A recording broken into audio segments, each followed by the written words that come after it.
नमस्कार दोस्तों, स्वागत है आप सभी का मेरे YouTube channel online commerce study support. आप लोग मेरा पिछला वीडियो देख चुके होंगे, उसमें मैंने कॉमर्स के सभी सब्जेक्टों के बारे में चर्चा की थी।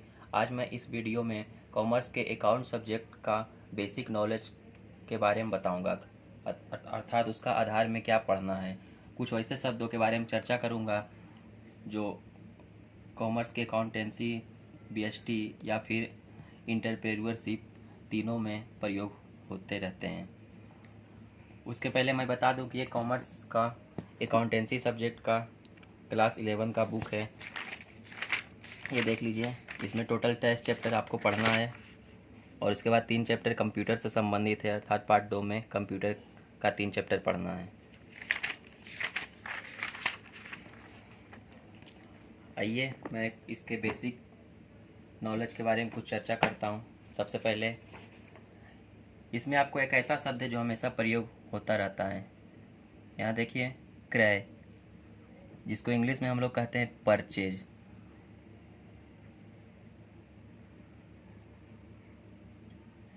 क्रय, परचेज, अर्थात क्रय है क्या? क्रय, देखिए इसको सबसे पहले समझना होगा क्रय क्या है। कहते हैं कि व्यवसाय के लिए वस्तु या उत्पाद को खरीदना ही क्रय कहलाता है।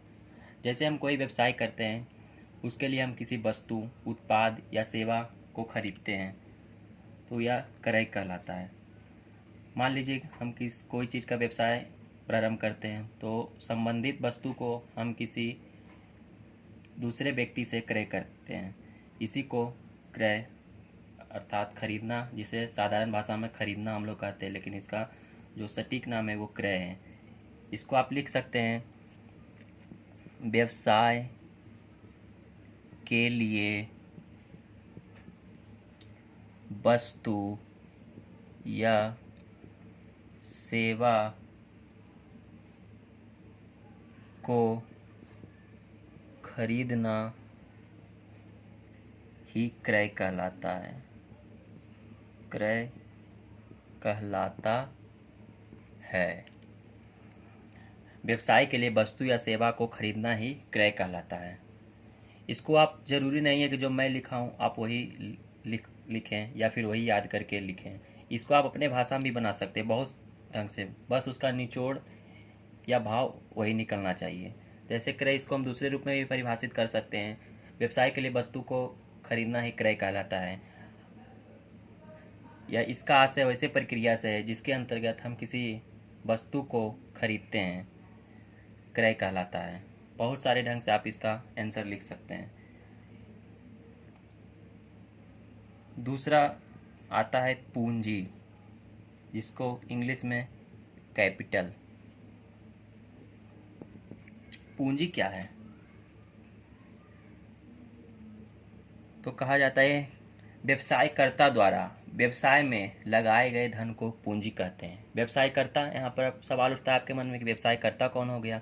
व्यवसायकर्ता वैसे व्यक्ति को कहते हैं जो व्यवसाय करने का जोखिम उठाता है, लाभ हानि का वहन करता है, व्यवसाय के कार्यों को पूर्ण करता है, व्यवसायकर्ता कहलाता है। अर्थात साधारण भाषा में कह सकते हैं जो व्यवसाय करता है, यानी जो व्यवसाय के लिए तैयार रहता है, व्यवसाय में लाभ हानि का वहन करता है, पूंजी लगाता है, व्यवसायकर्ता कहलाता है। अब यहाँ पूंजी, तो इसको कह सकते हैं व्यवसायकर्ता द्वारा व्यवसाय में लगाए गए धन को पूंजी कहते हैं। अर्थात व्यवसायकर्ता जो व्यवसाय में धन लगाता है, पैसा लगाता है या जो कुछ भी लगाता है वह उसके लिए पूंजी है। इसको आप लिख सकते हैं व्यवसायकर्ता द्वारा व्यवसाय में लगाए गए व्यवसायकर्ता द्वारा व्यवसाय में लगाए गए धन को पूंजी कहते हैं। व्यवसायकर्ता द्वारा व्यवसाय में लगाए गए धन को पूंजी कहते हैं। तीसरा हम बात कर लें तो क्रय हो गया।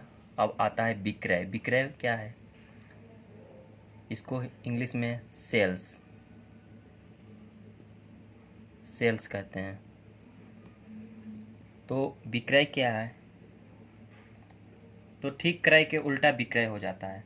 इसको हम कह सकते हैं व्यवसायकर्ता के द्वारा अपने उत्पाद को किसी दूसरे व्यक्ति के हाथों सौंपना ही विक्रय कहलाता है। अब विक्रय क्या कहलाता है, जैसे आप इसको समझ सकते हैं, जब कोई व्यवसायकर्ता अपने वस्तु को किसी दूसरे व्यक्ति को बेचता है तो यह विक्रय कहलाता है। इसको आप लिख सकते हैं व्यवसायकर्ता द्वारा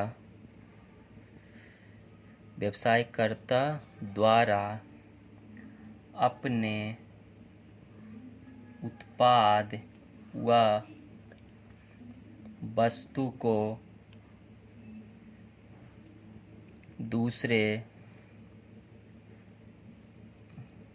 व्यक्ति के हाथों में सौंपना या बेचना ही विक्रय कहलाता है। विक्रय यानी बेचना। व्यवसायकर्ता द्वारा अपने उत्पाद या सेवा को दूसरे व्यक्ति के हाथों में सौंपना या बेचना ही विक्रय कहलाता है। अर्थात कोई व्यवसायी अपने वस्तु या उत्पाद को किसी क्रेता अर्थात जो उसके यहाँ खरीदने आता है उसके हाथों में सौंपना बेचना ही विक्रय कहलाता है। अगर आपको ये नोट्स लिखना हो तो आप इसका स्क्रीनशॉट ले सकते हैं और बाद में लिख लीजिएगा।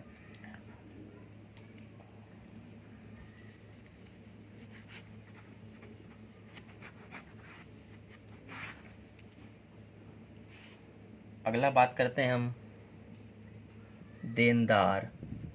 ये भी बहुत इम्पोर्टेंट शब्द है, ये भी आपको हमेशा खासकर अकाउंट में मिलेगा, देखने को मिलता रहेगा। इसको इंग्लिश में हम कहते हैं डेटर। देनदार, डेटर कहते हैं देनदार।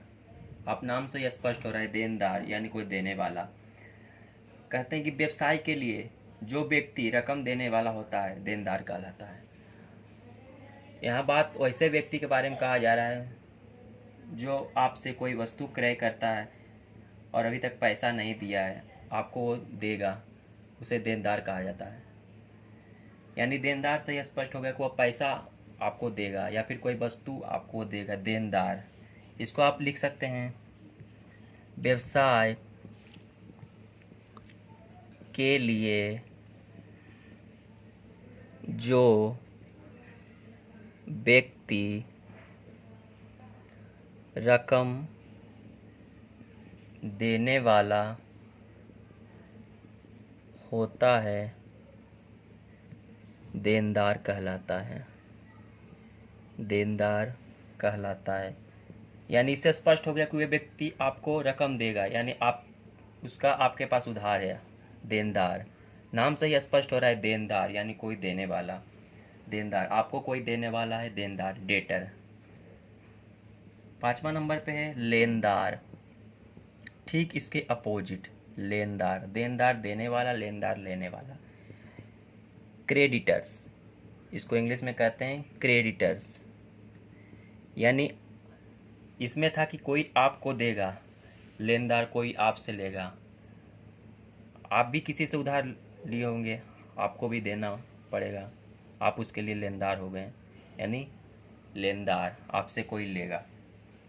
इसको आप लिख सकते हैं व्यवसाय से जो व्यक्ति रकम प्राप्त करने वाला है लेनदार कहलाता है। व्यवसाय से जो व्यक्ति रकम प्राप्त करने वाला है लेनदार कहलाता है। यानी आपसे कोई प्राप्त करेगा वो लेनदार हो गया, आपके लिए वो लेनदार हो गया। आपसे कोई प्राप्त करेगा वो लेनदार हो गया, यानी लेने वाला।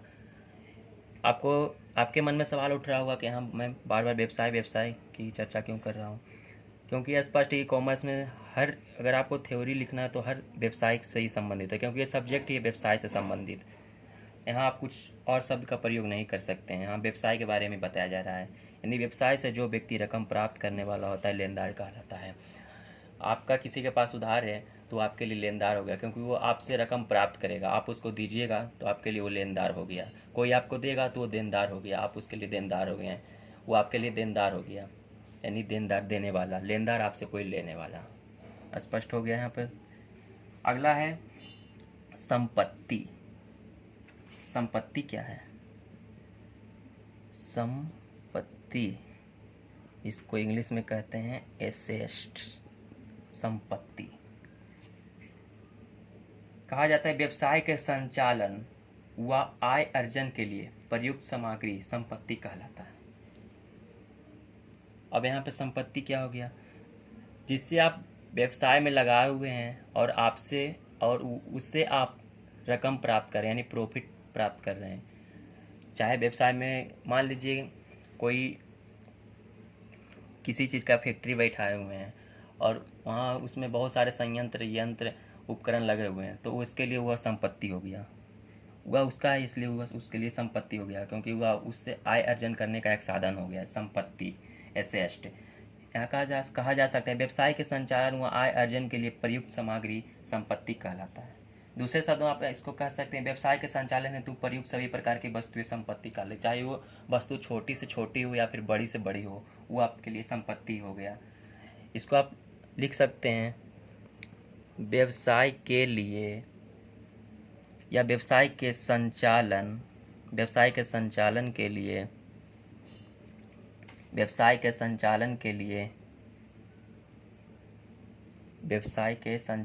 लिए प्रयुक्त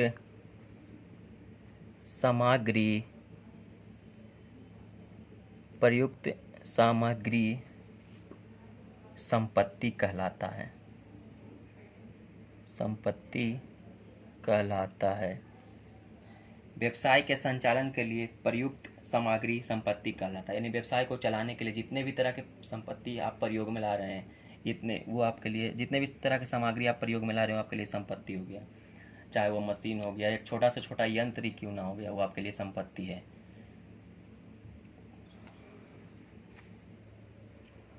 अब छठा है दायित्व। दायित्व यानी लायबिलिटीज। ये भी संपत्ति के ठीक उल्टा दायित्व। इसे हम कह सकते हैं या इसका आशय वैसे धन से है जो दूसरों को देना है। दायित्व यानी आपका कर्तव्य यहाँ दिखा रहा है कि आपका कोई कर्तव्य दायित्व है। हम कहते हैं ना साधारण शब्दों में, ये आपका दायित्व है। जैसे कि आप किसी से उधार ले लिए हैं, उसको चुकाना, अर्थात जिससे आप लिए हैं उस व्यक्ति को देना आपका दायित्व बनता है कि आप उसको पैसा वापस करें।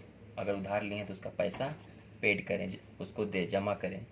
तो दायित्व एक प्रकार से यही हो गया। इसको हम कह सकते हैं कि इसका आशय वैसे धन से, ये एक प्रकार से धन है, पैसा है जो आपको दूसरे को देना है। इसका आशय वैसे धन से है जो दूसरों को देना है, यानी आपका ये नहीं है, ये दूसरा का है। आप उसका दायित्व लिए हुए हैं, उधार लिए हुए हैं, लेकिन आपको ये देना है, यानी दूसरे का धन है। इसको हम कह सकते हैं इसका आशय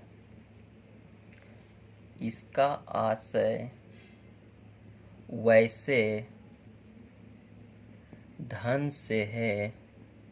इसका आशय वैसे धन से है जो दूसरों को देना है। यह संपत्ति के ठीक अपोजिट है, यानी संपत्ति आपका खुद का संपत्ति हो गया, अपना हो गया, लेकिन दायित्व तो आपका अपना नहीं हुआ। अगर आपके पास किसी का दायित्व है, किसी का धन है, तो आप उसको देना पड़ेगा, पेड करना पड़ेगा।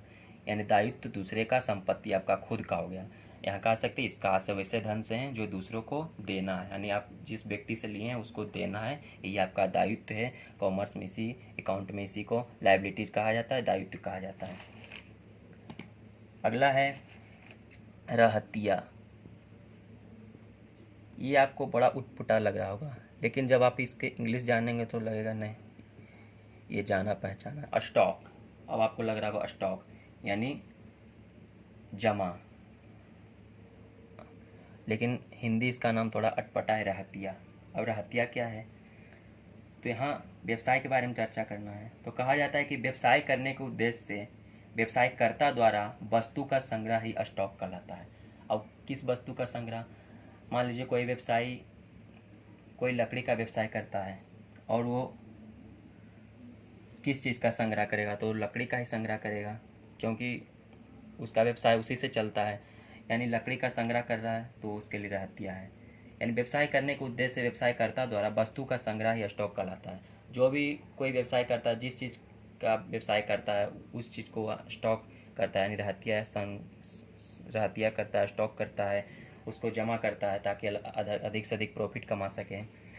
उसी को व्यवसाय का रहतिया कहा जाता है, स्टॉक कहा जाता है। यहाँ कह सकते हैं व्यवसाय करने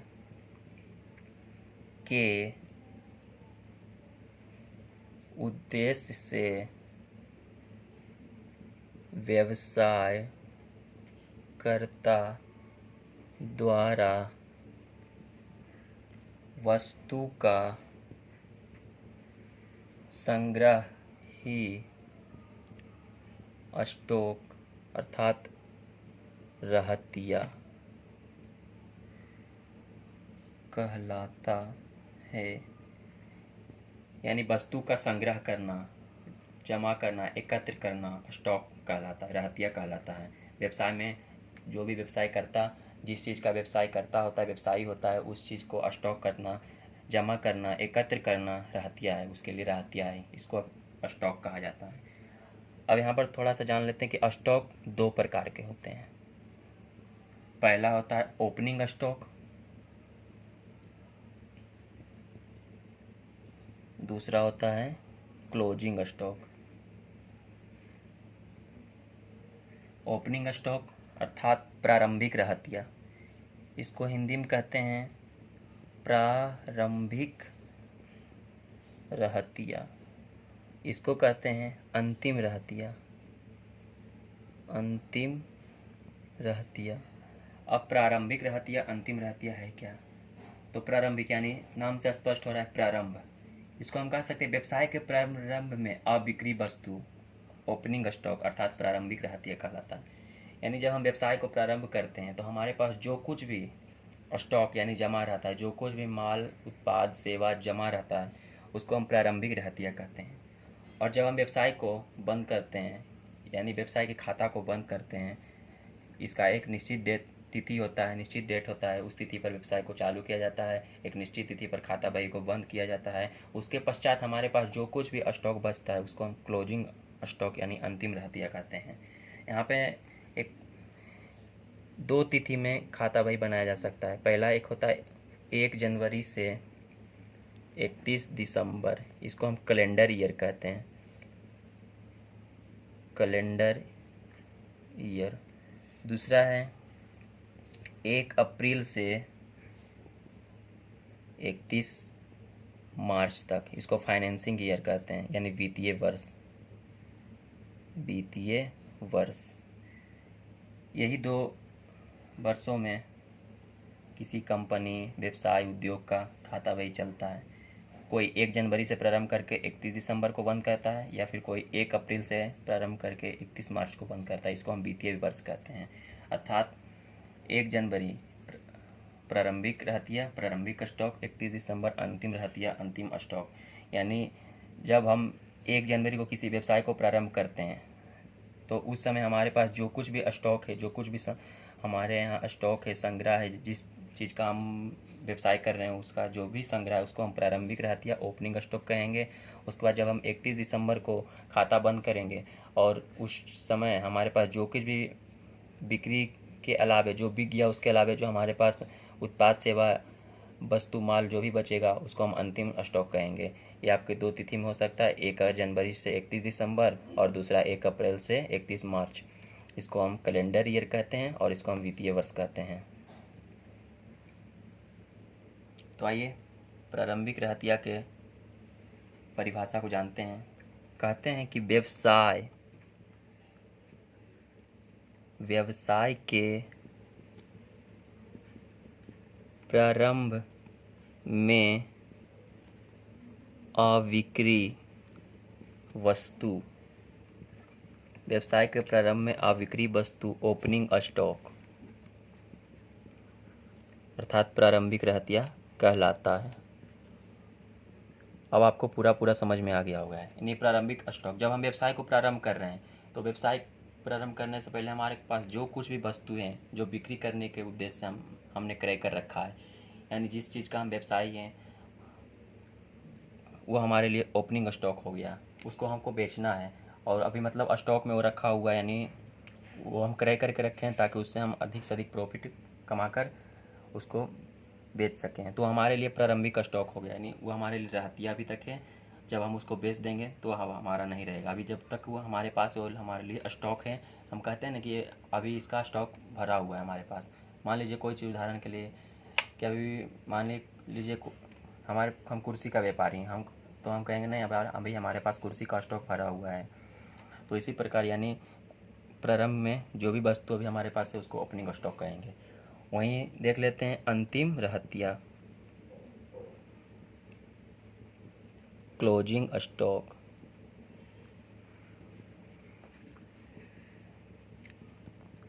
ये क्या है? तो इसको हम कह सकते हैं व्यवसाय के अंत में अविक्री वस्तु क्लोजिंग स्टॉक कहलाता है। यानी जब हम व्यवसाय के खाता वही को बंद करते हैं उसके पश्चात हमारे पास जो भी स्टॉक पूर्व का स्टॉक बचता है उसे हम क्लोजिंग स्टॉक यानी अंतिम रहतिया कहते हैं। खाता बही बंद करके एक निश्चित तिथि पर खाता बही को बंद करके हमारे पास जो भी व्यवसाय का स्टॉक बचता है उसे हम अंतिम रहतिया कहते हैं। मैंने आपको बताया भी कि 1 जनवरी से 31 दिसंबर या फिर 1 अप्रैल से 31 मार्च तक कोई व्यवसाय एक निश्चित अवधि तक चलता है, उसके बाद वो खाता बही चेंज होते रहता है। तो अंतिम रहतिया वही हो गया कि जब हम खाता बही को बंद कर रहे हैं तो हमारे पास जो कुछ भी अबिक्री वस्तु यानी अभी तक नहीं बिका है, वो हमारे स्टॉक में था अभी तक नहीं बिका है, वो हमारे लिए क्लोजिंग स्टॉक हो गया यानी अंतिम रहतिया हो गया। अगला चर्चा करते हैं हम बैंक। बैंक क्या है? सब लोग बैंक जाते हैं, बैंक का नाम सब लोग सुने होंगे, लेकिन अगर इसे परिभाषित करने की बारी आ जाए तो हम इसे कैसे परिभाषित करेंगे, खास करके कॉमर्स में। बैंक स्पष्ट हो गया, बैंक का नाम लेते ही आप लोग समझ गए बैंक क्या है। जैसे हम कह सकते हैं यह वह स्थान है, एक तरह से यह स्थान है जहाँ केवल और केवल मुद्रा से संबंधित कार्य को संपन्न किया जाता है। बैंक हम लोग क्यों जाते हैं? से केवल और केवल मुद्रा के कार्य से, यानी मुद्रा यानी मनी यानी पैसा। इसको हम लिख सकते हैं इसका आशय वैसे स्थान से है जहाँ केवल और केवल मुद्रा से संबंधित कार्य को संपन्न किया जाता है, बैंक कहलाता है। यानी बैंक वह स्थान है जहाँ केवल और केवल मुद्रा से संबंधित कार्यों को संपन्न किया जाता है, यानी पैसा से संबंधित कार्यों को संपन्न किया जाता है। चाहे वो चेक जमा करना हो, पैसा जमा करना हो, पैसा निकासना हो, पैसा ट्रांसफ़र करना हो, यानी केवल और केवल मुद्रा की बात यहाँ की जाती है, यानी मुद्रा से संबंधित कार्य को संपन्न किया जाता है, बैंक कहलाता है। अगला है ह्रास। इसको इंग्लिश में कहते हैं डिप्रीसिएशन।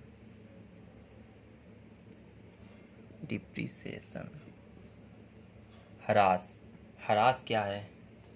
कहा जाता है अस्थाई संपत्ति के मूल्य में आने वाली कमी को ह्रास कहते हैं। अब अस्थाई संपत्ति यहाँ क्या है? अस्थाई संपत्ति को समझना पड़ेगा कि आखिर अस्थाई संपत्ति है क्या।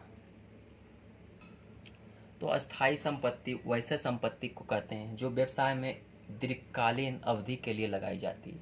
यानी दीर्घकालीन अवधि क्या हो जाता है? लंबे समय के लिए, ये लंबे समय के लिए व्यवसाय में लगाया जाता है। जैसे कोई व्यवसाय में प्लांट हो गया, उपकरण, संयंत्र, ये सब लंबे अवधि के लिए लगाए जाते हैं। ऐसा नहीं होता कि साल भर में इसको हम पैसा में कन्वर्ट कर लेते हैं या फिर बेच देते हैं। यह लंबे अवधि के लिए लगाया जाता है, इसको ही अस्थाई संपत्ति कहा जाता है। अब ह्रास क्या हो गया? अब अस्थाई संपत्ति, मान लीजिए हम एक मोटरसाइकिल खरीदते हैं, और वो हमारे लिए अस्थायी संपत्ति है, क्योंकि ऐसा नहीं है कि आज हम मोटरसाइकिल खरीदेंगे तो कल बेच देंगे।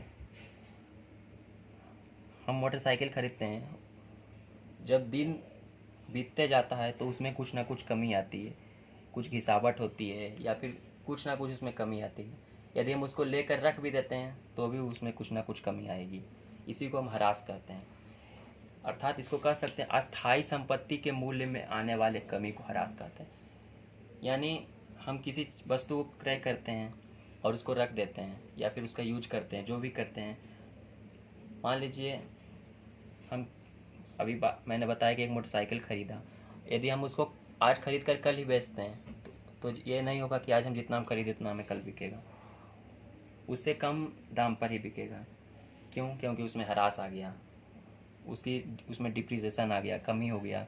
इसी को व्यवसाय में जब कोई प्लांट लगता है, कोई संयंत्र उपकरण लगता है तो दिन पर दिन उसमें कुछ कमियां आती जाती है, घिसावट होता है जिसके कारण उसमें कुछ कमी आती है, जिसको हम ह्रास अर्थात डिप्रिसिएशन कहते हैं। यानी अस्थायी संपत्तियों के मूल्य में कमी, डिप्रिसिएशन के कारण उसमें उसके मूल्य में कमी आ जाती है। अगर हम कोई प्लांट 50,000 में क्रय करते हैं मान लीजिए, तो ऐसा नहीं है कि एक साल बाद वो 50,000 में ही बिक जाएगा, वो कम मूल्य पर ही बिकेगा।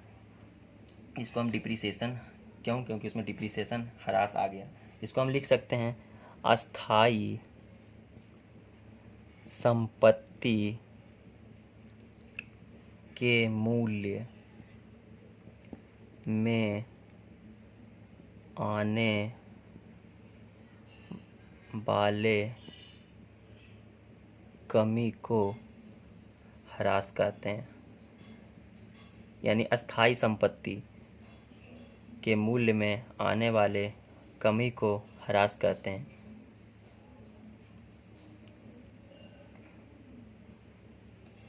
ह्रास कहते हैं।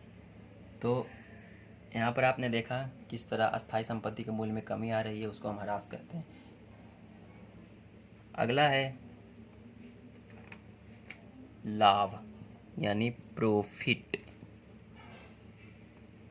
लाभ क्या है?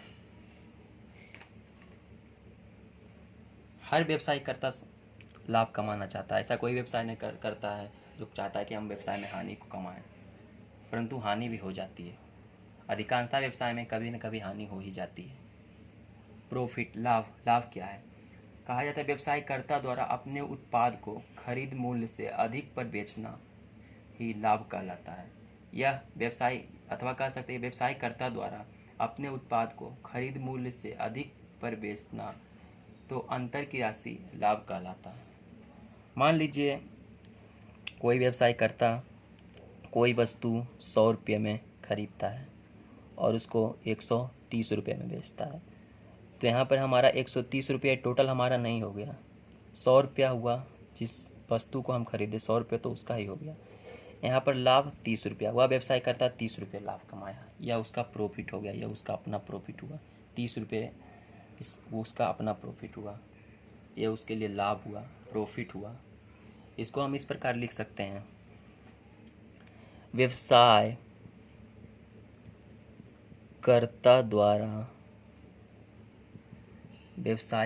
द्वारा अपने उत्पाद को खरीद मूल्य से अधिक मूल्य पर बेचना ही लाभ कहलाता है। खरीद मूल्य से अधिक मूल्य पर बेचना ही लाभ कहलाता है, यानी जिस मूल्य पर वो खरीदा है उससे अधिक मूल्य पर उस वस्तु को बेचता है। जितनी अधिक मूल्य पर वह वस्तु को बेचता है वह उसके लिए लाभ हो गया। उदाहरण हम यहाँ ले सकते हैं, कोई 100 रुपये की वस्तु है, उसको 130 रुपये में बेचा गया,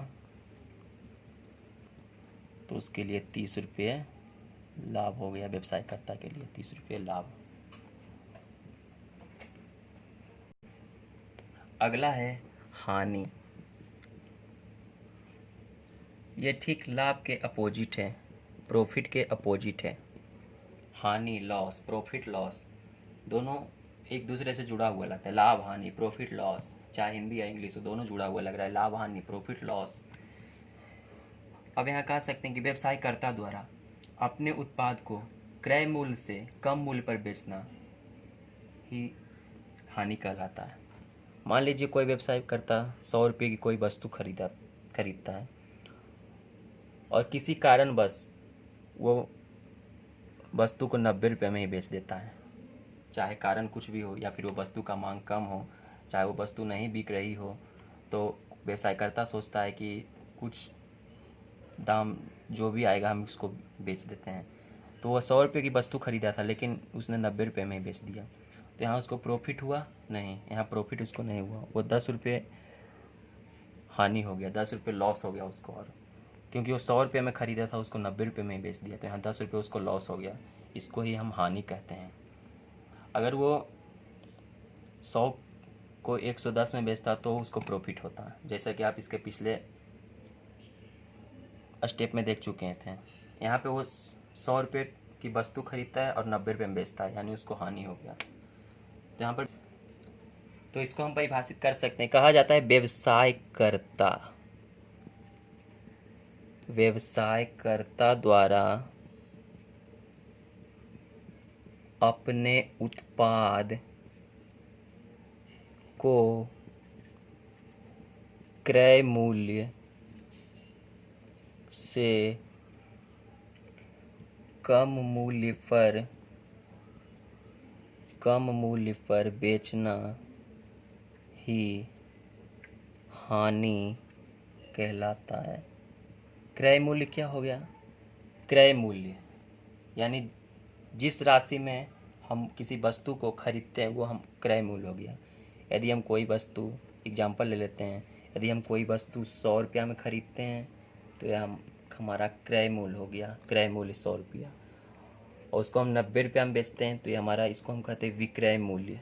क्रय मूल्य जिस राशि से या जिस राशि में हम वस्तु को खरीदते हैं उसे क्रय मूल्य कहा जाता है। विक्रय मूल्य वह राशि, या कह सकते हैं इसका से वैसे राशि से जिसमें हम किसी वस्तु को बेचते हैं या विक्रय करते हैं उसे विक्रय मूल्य कहा जाता है। यहाँ पर आपने देखा 100 रुपये में मैंने किसी वस्तु को खरीदा, उसे 90 रुपये में विक्रय किया यानी बेचा। यहाँ हमको 10 रुपये माइनस में यानी घाटा हुआ, यानी हानि हुआ। इसको हम साधारण भाषा में घाटा बोल देते हैं, लेकिन इसका जो सटीक भाषा है, सटीक शब्द है वो हानि, यानी यहाँ हमको 10 रुपये का लॉस हुआ है, 10 रुपये का हानि हुआ है। आज के लिए इतना ही। ये सिर्फ बेसिक नॉलेज था, यानी बेसिक था ये ज़रूरी नहीं कि हानि अगर आया लिखने तो हम सिर्फ इतना ही लिखें। इसको आप विस्तृत से भी जानना है तो चैप्टर वाइज जानकारी मिलेगी। ये सिर्फ बेसिक कॉन्सेप्ट था जो आपको अकाउंट में हमेशा देखने को मिलेगा।